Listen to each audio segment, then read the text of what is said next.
End of the century dissected me like a high school lab frog, using languid pacing and gorgeous cinematography as chloroform.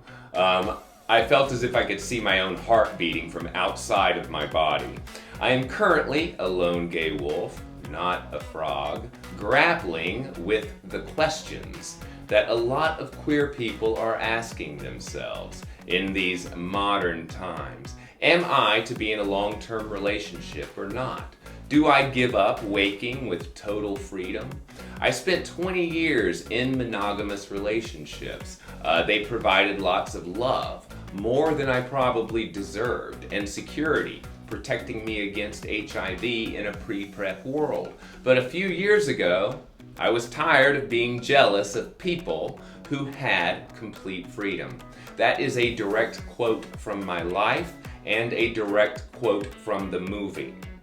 When I say end of the century dissected me, I'm not just creating some random hook for this review.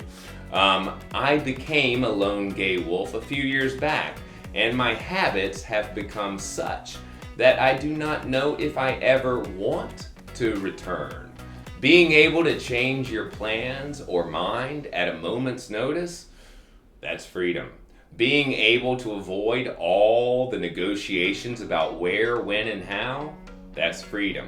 But I am an utter romantic at heart, so these damning questions persist. Do I continue as a lone gay wolf, or do I embrace the love offered me and make another attempt at a long-term relationship? The times have changed, as we see in End of the Century. Open relationships thrive. Am I missing out on a family? I'm good with children. Written, directed, and edited by the Argentine Lucio Castro in his debut, The End of the Century asks all of these questions. The film is a reflection on gay love, sex, hookups, long-term relationships, and freedom. Lucio Castro examines one couple's present, past, and perhaps. As Tennessee Williams said, the future is called perhaps, which is the only possible thing to call the future. The story, when Ocho, the lone gay wolf played by Juan Barberini, an Argentinian poet, goes on vacation in Barcelona, he spots Javi, played by Ramon Pujol, a Spaniard from Berlin, while on the balcony of his Airbnb. Their attraction is subtle but persistent. After a missed connection on the beach, a third chance encounter escalates to a seemingly random hookup. But are these two merely beautiful strangers in a foreign city, or are they part of each other's histories, and maybe even their destinies?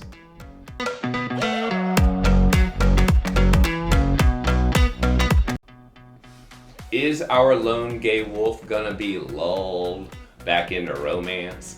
This is a spoiler-free review. I'm going to say as little as possible about the plot, as I do not want you to, as Ocho, the lead character, argues in the film, I do not want you to be preconditioned before seeing a work of art.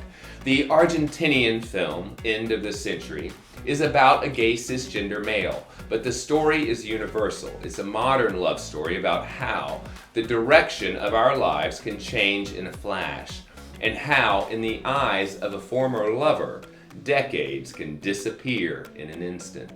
End of the Century is reminiscent of Richard Linklater's Before Sunrise, Andrew Haig's Weekend, Peter Howitt's Sliding Doors, and Frank Capra's It's a Wonderful Life.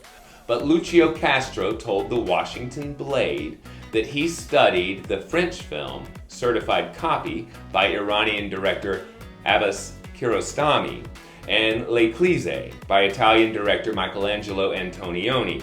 And I most definitely see both of those influences beautifully employed in End of the Century. End of the Century flows like our subconscious. Castro has said he writes without a plan, so he can move in and out of the past, the present, and the perhaps, poetically.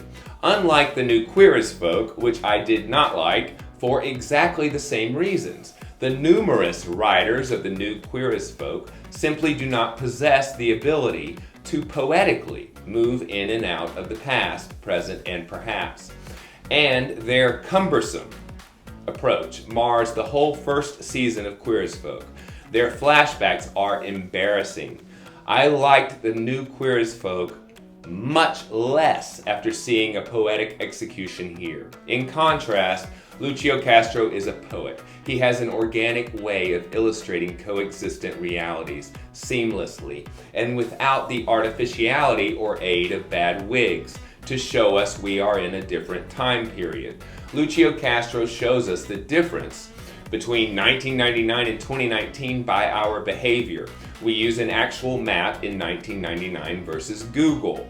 The inability to call someone from your cell phone in 1999. Grindr in 2019. The movie reflects changes over the past 20 years in the gay community.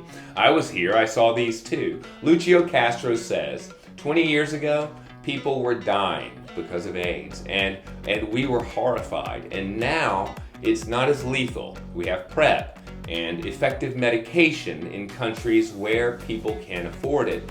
Gay life has changed radically. The resulting flashbacks are a little disconcerting because the two men do not look any different. But I found The Irishman completely unwatchable. Their youth-inducing CGI is nauseating and an abomination. Someone like Martin Scorsese might have tried changing the hairstyles, the beards, and the crow's feet to denote the passage of time.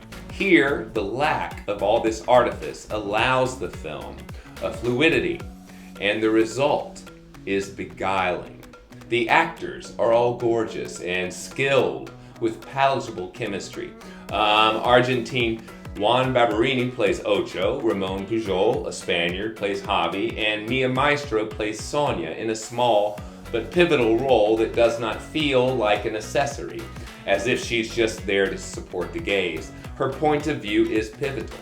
Lucio Castro told the San Francisco Times that in the beginning of the film, Ocho is a part of Barcelona, the architecture and the spaces. He's framed on the balcony or getting lost in a maze, a labyrinth.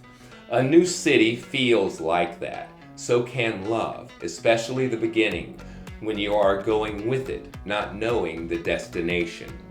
The cinematography by Bernard Mestres beautifully accomplishes this task. He frames the characters against the structures of Barcelona, museums, staircases, but most importantly, he frames the two lovers talking simply, with the backdrop of the setting sun in Barcelona behind them.